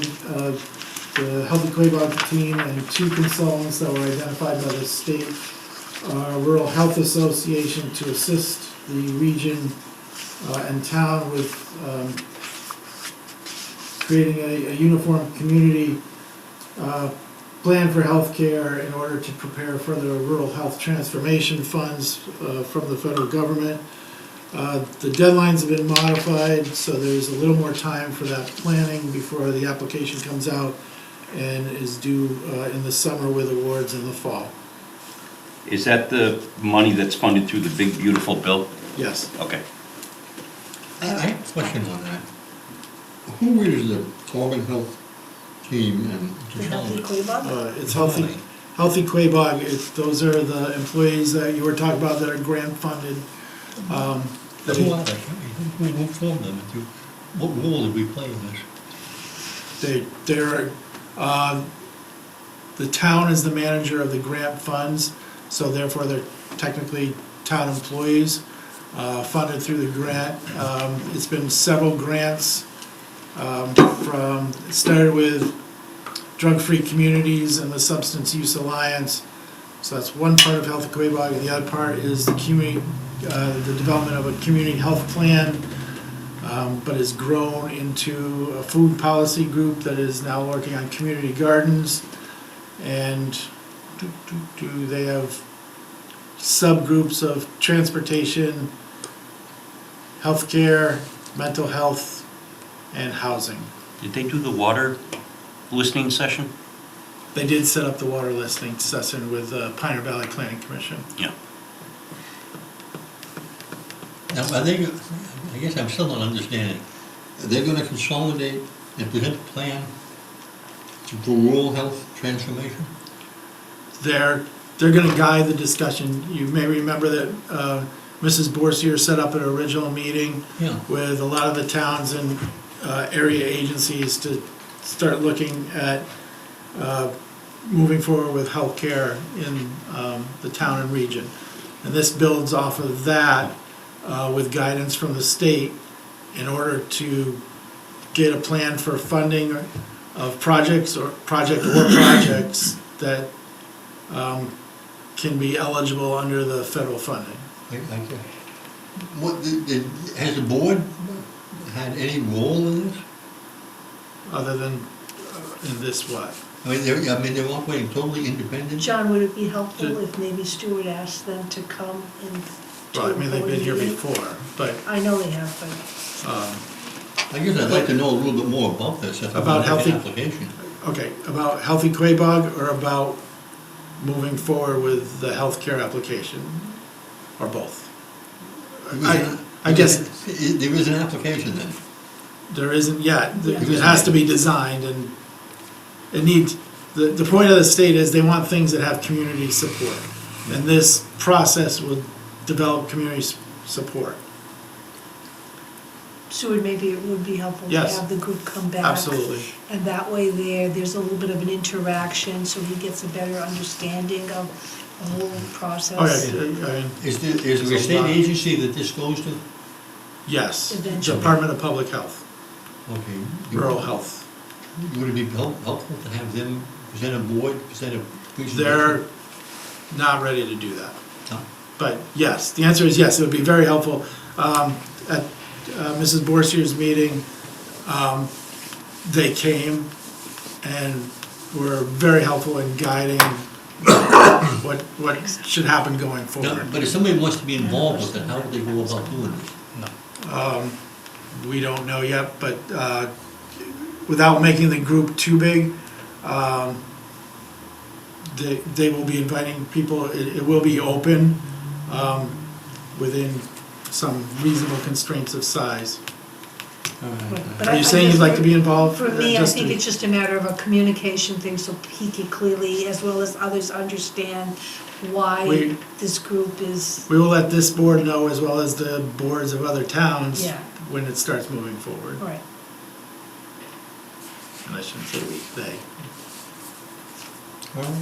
Still not sure I understand it. Go ahead. Well, yeah, we'll have them come give a But presentation. there's no documentation of this? Not yet. Well, even the statute this thing came under? They're still making up the rules. They're calling it the big beautiful I will. bill and the rules. I know, but then you ask for the bill, rules to but you look, and you ask for it, you can't find it. No, there is a summary about the transformation funds and the dollar amounts. I will print that out. If I can find my list to do. How are we doing with the water storage tanks? Really well. I kind of. So the notes are here, there's actually already been another meeting with notes that I can forward to you or the infrastructure committee. They've started grinding and sanding the Anderson Road tank. And they're expected to finish around May 15th or a little later, depending, I'm sure today's weather didn't help much, but with sanding and then painting of the system. So they did drain. Yes, they Okay. drained a week and a half So I ago. have a question because I got a call from a few people who lived up on Old Gilbertville Road last week, either on Wednesday or Thursday. Was there a break or something that was. happened up there? Yep, the working crew that is installing the generator on the Church Street tank Yeah. broke a pipe. So that was quickly repaired by the water department, thanks to them. But also, it's a very old pipe, so we'll take advantage of it being open and replace that pipe with iron. So will the contractor who broke the pipe be taking care of the expenses that were incurred for the repair people to come in, or was it? Well, it was our our- people. Huh? It was our people that came in to repair.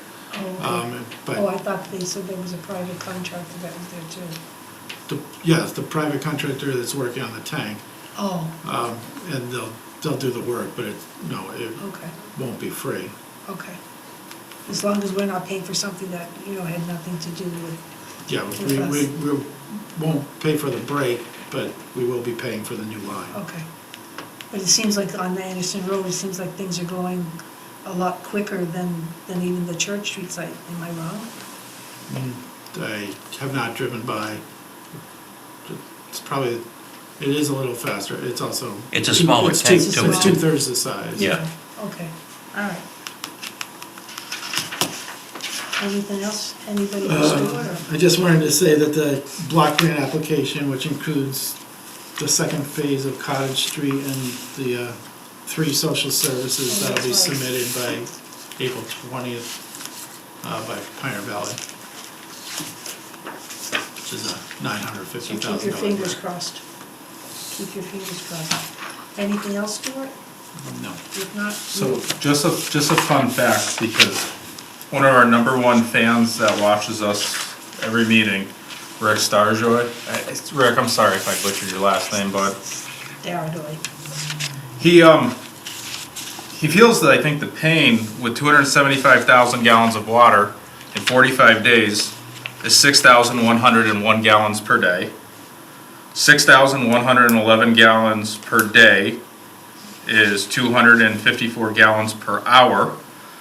And then that turns out to be 4¼ gallons per minute. Which is a lot of water, which is, That is insane, even when you break it down to the smallest number, per minute. So thank you, Rick. I just want to give him kudos for that, because I know, that's, that is wild. yeah. all right. You do it in dollars, it's hard, but you start looking at the actual gallons, then reality comes in.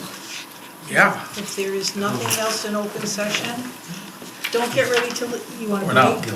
No, just, Huh? I'm gonna thank Yes, Mr. but Chairman. before I say Okay, that, all right. Go the ahead. board will be going into executive session, but before we do that, Jack, I want to take the time to tell you that it was a pleasure to sit with you for 3 years. I know you and I ran together. Yep.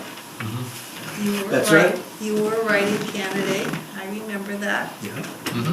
Did a lot of knocking on doors and Oh, were yes. successful in your bid. So I hope you now enjoy your retirement, unless you run for some other public office, Nope. because, nope. That was quick. Okay, How about a volunteer office? Yeah, thank you very much. thank you, I appreciate that. Thank you, Jack. Enjoy your time. I shall.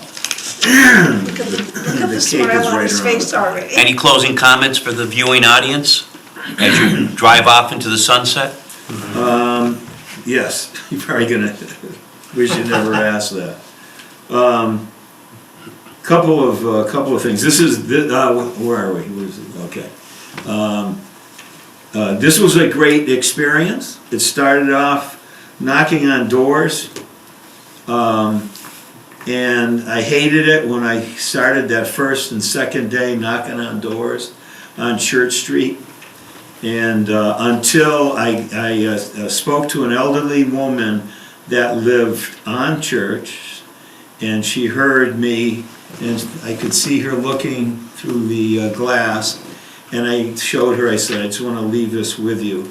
So she calmed down a little bit, and I gave her I told her what I stood for, and I gave her a handmade brochure. And she said, I think she was in her 80s or 90s, and she said, I have never in my life had somebody come up and solicit my vote knocking on the door, and anybody that can do that, you've got my vote. Well, that was nice. And that gave me all the impetus that I needed. And so that's how it started, but just a real sweetheart. My thoughts are try to get new people. Somebody asked me if I was going to be running again, and I said no. And I did want to leave it for for somebody else to step in.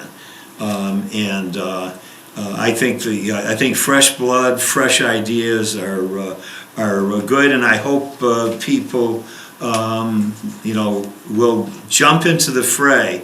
as we go along, and give it a shot, because it's a blast. It really is an exciting journey. So I would suggest that.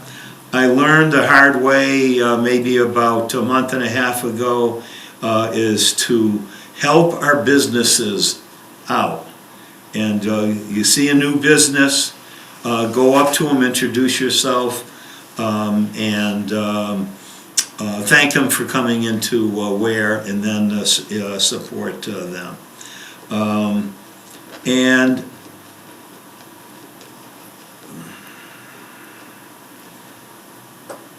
don't shut taxpayers down. I'm not sure what that means. But anyway, thank you very much for putting up with me. I met a lot of wonderful people, and got a lot of help from some great people. And what a blast it's been. Thank you. All right. Thank you. We're not done with you. Ha ha. So you gotta stay still. Yeah, once more into the breach, dear friend. So I would move that the board enter into executive session at Oh, that's eight- Jack's wondering what I'm talking about. Pursuant to the provisions of Mass General Laws, Chapter 38, Section 21A, Qualification 2, to conduct strategy session in preparation for negotiations with non-union personnel, or to conduct collective bargaining sessions or contract negotiation with non-union personnel, specifically the town manager, and not to return to open session. Do I have a second? Second. All in favor, roll call? Aye. Aye. Aye. Aye, but I will be leaving. Aye. Aye. Aye. All right. Thank you, everybody.